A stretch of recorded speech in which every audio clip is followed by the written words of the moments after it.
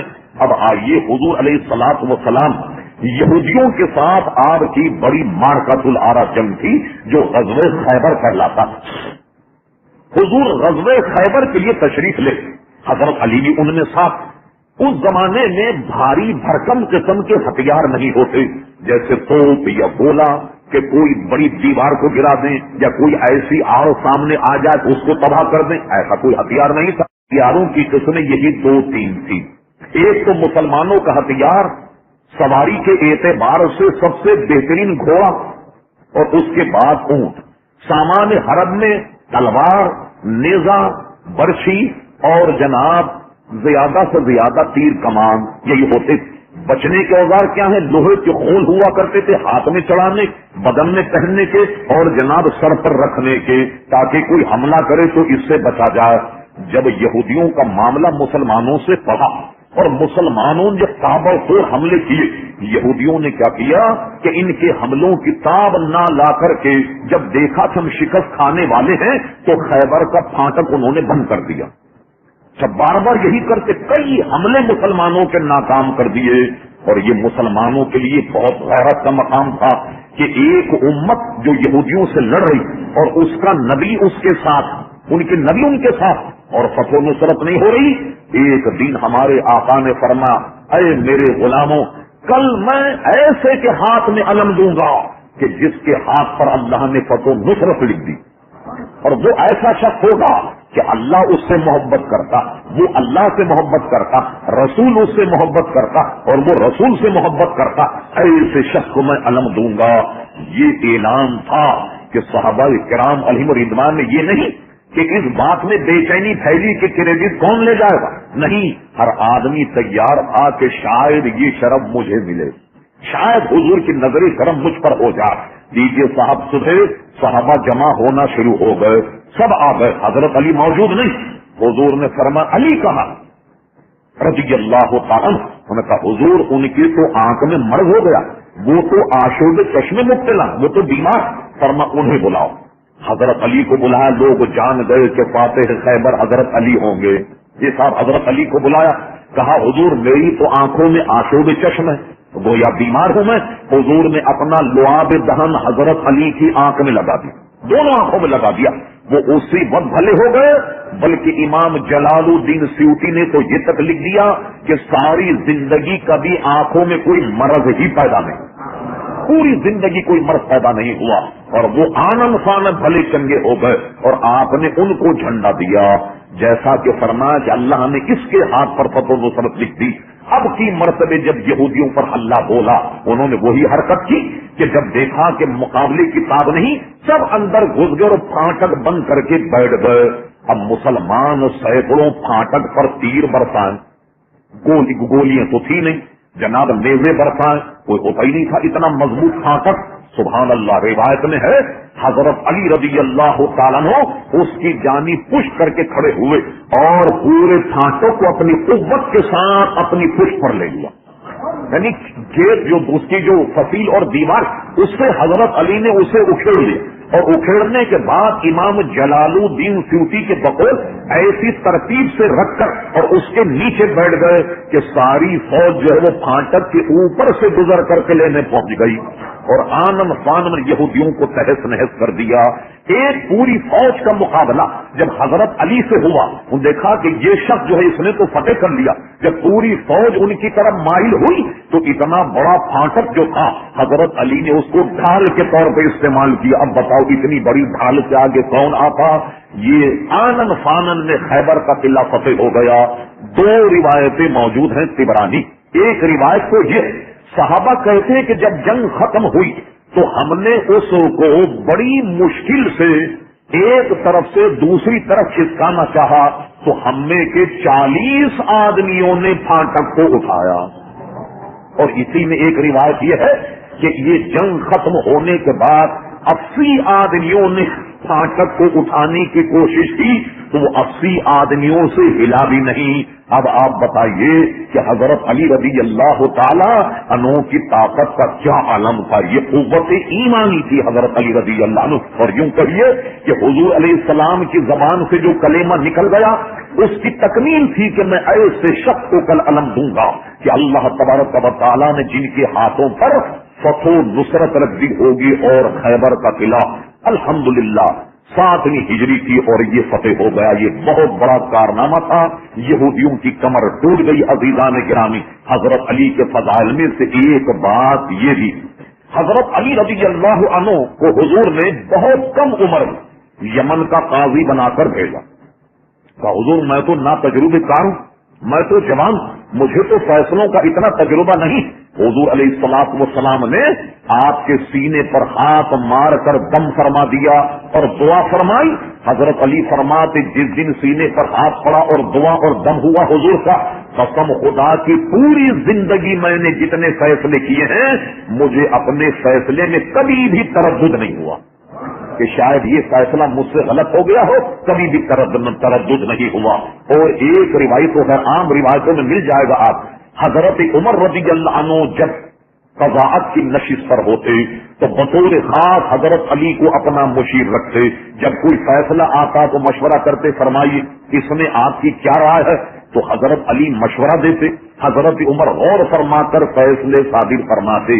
ایک فیصلہ جو بہت طویل ہے جس کا وقت نہیں، حضرت عمر رضی اللہ عنہ فیصلہ کچھ کرنا چاہتے، حضرت علی نے کچھ مشورہ دیا، کے مشورے پر حضرت عمر نے فیصلہ کیا، اور فیصلہ کرنے کے بعد یہ تاریخ ساز جملے حضرت عمر نے فرمایا، لوگوں گواہ رہنا اگر آج علی مجھے مشورہ دینے والے نہ ہوتے تو عمر ہلاک ہو گیا ہوتا، یہ فیصلہ مجھ سے غلط ہو جاتا، حضرت علی سے مشورہ کر کے میں نے فیصلہ کیا، اللہ کا کرم ہے کہ یہ فیصلہ درست ہوا، اور آج اگر حضرت علی نہ ہوتے تو عمر ہلاک ہو گیا ہوتا۔ اس سے ان حضرات کے تعلق کا بھی پتہ لگائیے کہ آپس میں کس قدر شیر و شکر ہیں۔ عزیزان گرامی، یہ تمام حضرات، غرض یہ کہ حضرت علی رضی اللہ عنہ کے بے شمار فضیلتیں اپنی جگہ، اور ایک فضیلت یہ بھی ہے کہ حضور نے ارشاد فرمایا کہ حضرت علی رضی اللہ عنہ کوئی شکل کو دیکھنا بھی ایک قسم کی عبادت ہے۔ کہ کوئی آدمی اگر کچھ نہ پڑھے، صرف حضرت علی کسی محفل میں بیٹھے ہوں تو حضرت علی کے چہرے کو دیکھنا بھی فرمایا گیا کہ عبادت ہے۔ اس سے اندازہ لگائیے حضرت علی رضی اللہ تعالی عنہ کا عزیزان گرامی مقام کتنا بلند اور کتنا بالا۔ اب آئیے وقت کی کمی کے اعتبار سے 2-3 بہت ہی ضروری باتیں۔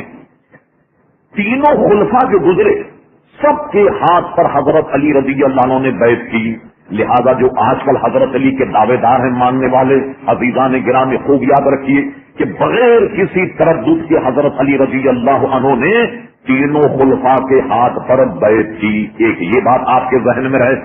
ایک بات یہ کہ سب سے پہلے حضرت علی جو ہے وہ خلافت کے گویا اہل تھے اور دوسروں کو خلافت مل گئی، اور حضور نے تو ان سے فرمایا تھا کہ علی میرے بعد تم خلافت کے مستحق ہو۔ شیعہ حضرات کی مستند کتاب جو ہماری لائبریری میں الحمدللہ موجود ہے، آپ چاہیں تو اس کا فوٹو بھی لے جائیے صفحے کا۔ حضرت علی سے کسی نے بڑی محفل میں پوچھا، علی یہ بتاؤ کیا حضور نے تمہیں کوئی وصیت کی تھی کہ میرے بعد تم خلیفہ بنو یا تم میری نشیب پر جلوہ گر ہوگے اور تمہارے نام قرآن خلافت نکلے؟ حضرت علی نے فرمایا بالکل غلط ہے، حضور نے میرے لیے کوئی وصیت نہیں کی، اگر حضور میرے لیے وصیت کرتے تو میں اپنا حق لینے کے لیے سب کچھ کر گزرتا، مگر حضور نے ایسا کیوں نہیں کیا؟ خود حضرت علی سے پوچھے کیا کہتے، کہا حضور نے یہ کیوں نہیں کیا کہ مجھے کہہ دیتے میں خلیفہ ہوں گا، میرے آقا نے یہ وصیت مجھے اس لیے نہیں کی کہ کہیں خلافت ایک خاندان ہی میں ہو کر نہ رہ جائے۔ یہ قول جو ہماری یہاں بخاری اور مسلم کا درجہ ہے، شیعہ حضرات کے یہاں حیات القلوب اتنی ہی مستند کتاب ہے، ان کے علامہ امام ملا مجلسی کے خطبات، اس میں یہ جزیہ موجود ہے کہ حضرت علی نے صاف انکار کر دیا کہ میرے لیے حضور نے کوئی وصیت نہیں کی کہ میں خلیفہ بنوں گا۔ البتہ ہم اہل سنت کا تقریباً اس پر اجماع کہ حضرت علی رضی اللہ عنہ چوتھے خلیفہ ہیں۔ ہوا کیا کہ حضرت عثمان رضی اللہ عنہ اس بے دردی کے ساتھ قتل کر دیے گئے کہ حضرت عثمان کا ہاتھ کاٹ دیا گیا۔ آپ کی زوجہ جو اس وقت آپ کے نکاح میں اس لیے کہ وہ دونوں صاحبزادیاں جو وصال فرما چکی تھیں، وہ جب اپنے شوہر کو بچانے کے لیے آئیں تو ان کی انگلیاں کاٹ دی گئیں. تو ہوا اختلاف یہ ہوا صحابہ میں، جو اہل سنت کا مذہب ہے وہ سن لیجیے تاکہ کبھی کسی غلط فہمی کا شکار نہ ہو جائیں. اور یقین جانیے کہ مذہب مہذب اہل سنت یہ ہے، کوئی بھی ایسا شخص کہ جس نے حالت ایمان میں پیارے مصطفیٰ کا دیدار کر لیا، اس سے کتنا ہی بڑا گناہ سرزد ہو جائے مگر آپ کے دل میں میلان نہیں ہونا چاہیے. اختلاف یہ ہوا کہ حضرت طلحہ، حضرت زبیر، حضرت عائشہ صدیقہ اور حضرت امیر معاویہ، ان کا مطالبہ حضرت علی سے یہ تھا کہ جناب آپ سب سے پہلے امیر المومنین حضرت عثمان کے قتل کا بدلہ لیجیے. مطالبہ بالکل معقول تھا کہ ایک امیر مسلمانوں کے بڑی بے دردی کے ساتھ 40-50 دن تک بھوکا پیاسا رکھ کر انہیں قتل کیا گیا اور آپ طرف نظر کیے ہوئے. ان کا مطالبہ بالکل درست تھا اور حضرت علی کا موقف اس لیے درست تھا، انہوں نے کہا کہ بہت زیادہ معاملہ مقدر ہو گیا اور جناب دوسرے جو غنڈے بدماش بہت کبھی ہو گئے، اگر میں نے اس وقت خون کا مطالبہ کر کے ان کے خون کے بدلہ لینے کی کوشش کی، سلطنت اسلامیہ پارا پارا ہو جائے. امیر المومنین تو امیر المومنین، حکومت جو ہے اسلامی یہی ٹوٹ کر کے رہ جائے. ان کا موقع بھی بالکل درست تھا. تو ان حضرات نے کچھ شکر رنجش اور کچھ لڑائیاں ہوئی جو جنگ جمل کے اعتبار سے ہیں. لیکن اب سنیے اہل سنت کا مذہب کیا ہے. حضرت عمر بن عبد العزیز رضی اللہ عنہ، خوب توجہ کیجیے، اسی کو ذہن میں رکھ. ان سے کسی نے مسئلہ پوچھا کہ یا امیر المومنین یہ تو بتائیے، یہ جو بعض صحابہ میں جب کلیشیں ہو گئیں اور جنگیں ہوئی، ان میں حق پر کون تھے؟ حضرت علی حق پر تھے، ام المومنین حضرت عائشہ صدیق حق پر تھی، یا حضرت طلحہ، حضرت زبیر، ان میں کون حق پر تھا اور یہ معاملہ ہوا کیا؟ اب لیجیے حضرت عمر بن عبد العزیز کتنی پیاری بات کہہ گئے. آپ نے پوچھا اچھا یہ بتاؤ کہ ان کی جنگ میں ہم تھے؟ کہا نہیں. کہا تمہاری ہماری تلواریں چلی؟ کہا نہیں. کہا جب اللہ نے ہماری تلواروں کو محفوظ رکھا تو ہمیں چاہیے کہ اپنی زبان کو بھی محفوظ کر لیں. جب اللہ نے اتنا کرم کیا کہ ہم اس جنگ میں تھے نہیں، اللہ نے ہمیں بچایا. جب اللہ نے ہمیں اور ہماری تلواروں کو بچا دیا، اب ہمیں چاہیے کہ اپنی زبانوں کو بھی بند رکھیں. یہ اہل سنت کا عزیزان گرامی مذہب ہے. اب خود آئیے حضرت علی کا معاملہ. ایک کوئی حاسد قسم کا آدمی حضرت علی کی خدمت میں آیا اور ان کا تبرعی کہنے کہ علی یہ تو بتاؤ صدیق اکبر کے زمانے میں کیا ہوا؟ مانع زکات کو کچل دیا گیا. مسلم کذاب نے نبوت کا دعویٰ کیا، اس کی جڑ کاٹ دی گئی، اسے قتل کر دیا. اور 1 لاکھ کے قریب جو توبہ کر گئے سو توبہ کر گئے، ورنہ ہزاروں کو قتل کر دیا گیا. حضرت عمر نے قیصر و کسریٰ کو روم ڈالا. حضرت عثمان غنی نے کشتیوں کی جنگ میں عرب سے عجم تک کے فتوحات کرنا شروع کر دی. ایک فتوحات کی یلغار. تمہارے زمانے میں کچھ نہیں ہوا، تم نے اتنی زیادہ کوئی فتح و نصرت نہیں کی. ہو سکتا حضرت علی کچھ اور جواب دیتے ہماری عقل و خرد کے اعتبار. حضرت علی نے بڑی پیاری بات فرمائی، سبحان اللہ. حضرت علی نے فرمایا سنو ہوا کیا. حضرت ابو بکر صدیق کے زمانے میں جو ہوا اس لیے ہوا کہ ان کو مشورہ دینے والے میرے جیسے تھے. فاروق اعظم کے زمانے میں اس لیے ہوا ان کو مشورہ دینے والے میرے جیسے تھے. حضرت عثمان کے زمانے میں اتنی فتوحات اس لیے ہوئی انہیں مشورہ دینے والے میرے جیسے تھے. اور میرے زمانے میں اس لیے نہیں ہوا کہ مجھے تمہارے جیسے مل گئے. بالکل بند ہو گیا اس کا منہ اور چپ چاپ سے چلا گیا. اس سے اندازہ لگایا کہ ان میں بہانی کتنا ربط اور کتنی مہربانی اور کتنی محبت تھی. تو اس لیے ہمیں کسی بھی صحابی پر زبان دراز کرنے کے لیے سوچنا چاہیے. غلط. حضرت علی رضی اللہ عنہ کے زمانے میں ایک فرقہ خارجی یہ قائم ہو گیا اور خارجی فرقے ہی کے ایک شخص نے ابن ملجم حضرت علی رضی اللہ عنہ کو شہید کیا. حضرت علی رضی اللہ عنہ اپنے مکان سے مسجد جا رہے تھے نماز فجر ادا کرنے، اور اس زمانے میں تقریباً ان سے پہلے کے خلفاء اور خود حضرت علی کا معمول بھی یہ تھا کہ آپ آواز لگاتے ہوئے جاتے کہ لوگوں چلو نماز کا وقت ہو گیا. این اس وقت میں آپ کے قاتل نے آپ کے سر پر ایسی تلوار ماری کہ تلوار جو ہے وہ بھیجے تک پہنچ گئی. اور مشہور ہے کہ 1 یا 2 دن ایسی حالت میں بھی حضرت علی زندہ رہے. اس کے بعد آپ کا وصال ہوا. آپ کی نماز جنازہ آپ کے بڑے صاحبزادے حضرت امام حسن نے پڑھائی. اب آئیے آپ کے جنازے پر مختلف اقوال. ایک روایت تو یہ ہے کہ آپ کی اولاد نے جو کوفے کا دارالامارہ ان نے آپ کو بڑی حفاظت کے ساتھ دفن کر دیا.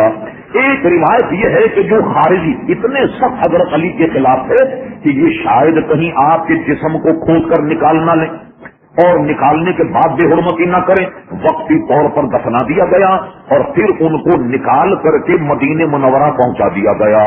بعض روایتوں میں ہے کہ کوئی بھی اکابر حضرات میں کسی کا بدن ایک جگہ سے دوسری جگہ منتقل نہیں ہوا بجو صرف حضرت علی کے. ایک روایت یہ ہے کہ حضرت علی کو نکالنے کے بعد اونٹ پر رکھنے کے بعد یہ اونٹ کو لے جایا جا رہا تھا مدینہ منورہ، راستے میں اونٹ کہیں غائب ہو گیا. عراق میں ایک فرقہ ہے، اس کا عقیدہ یہ ہے کہ گویا وہ اونٹ جس پر حضرت علی کا جسم تھا مدینہ شریف لے جا رہے وہ کھو گیا. تو عراق کا ایک فرقہ یہ کہتا کہ حضرت علی بادلوں میں اٹھا لیے گئے. ایک طبقہ تو یہ کہتا، اور ایک روایت یہ ہے کہ حضرت علی رضی اللہ عنہ کا مزار پر انوار نجف اشرف میں ہے، جہاں ہم اور آپ جاتے ہیں. جو معروف اور مشہور جگہ ہے نجف اشرف، وہاں حضرت علی رضی اللہ عنہ کا مزار ہے. اور زیادہ تر اقوال اسی کے حق میں ہیں.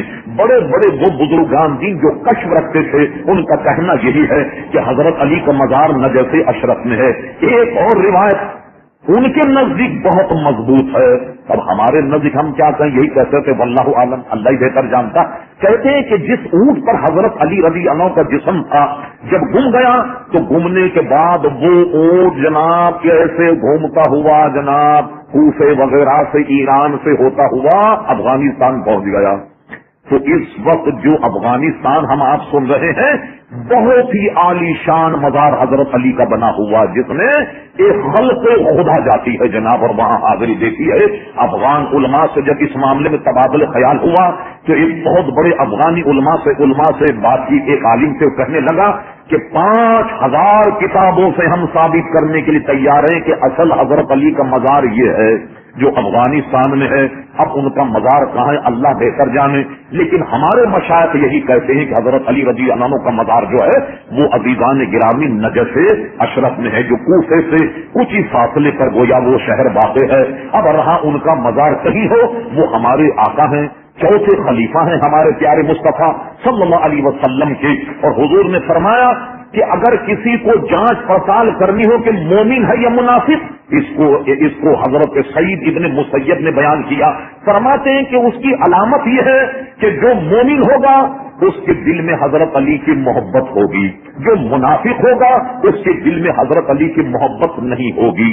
صحابہ کہتے ہیں کہ ہم حضور علیہ السلام کے دور میں مومن اور منافق کو اسی سے پہچان لیتے تھے کہ جس کے دل میں حضرت علی کی محبت ہم پہچان لیتے یہ مومن ہے، اور جس کے دل میں حضرت علی کا بغض ہوتا اب پہچان جانتے کہ یہ منافق ہے. تو عزیزان گرامی، ہم اہل سنت و جماعت حضرت علی رضی اللہ تعالیٰ عنہ سے نہ صرف یہ کہ محبت رکھتے ہیں بلکہ ان کی آل سے محبت رکھتے ہیں، پورے اہل بیت سے محبت رکھتے ہیں. اور استاد زمن شہین شاہ سخن مولانا حسن فاضل بریلوی رحمت اللہ تعالی علیہ خوب فرماتے ہیں کہ کیا اعلیٰ حضرت یہ فرماتے کیا بات رضا اس چمنستان کی زہراء کلی جس میں حسین اور حسن ہوئی، اور ہم ان سب کے بارے حضرت علی ہو، صدیق اکبر ہو، پوری جماعت صحابہ کرام علیہم رضوان ہو، اس کے بارے میں ہمارا موقف یہ ہے حسن سنی ہے. افراط و تفریط اس سے کیوں کر ہو کہ ادب کے ساتھ رہتی ہے روش ارباب سنت کی. وما علینا الا البلاغ.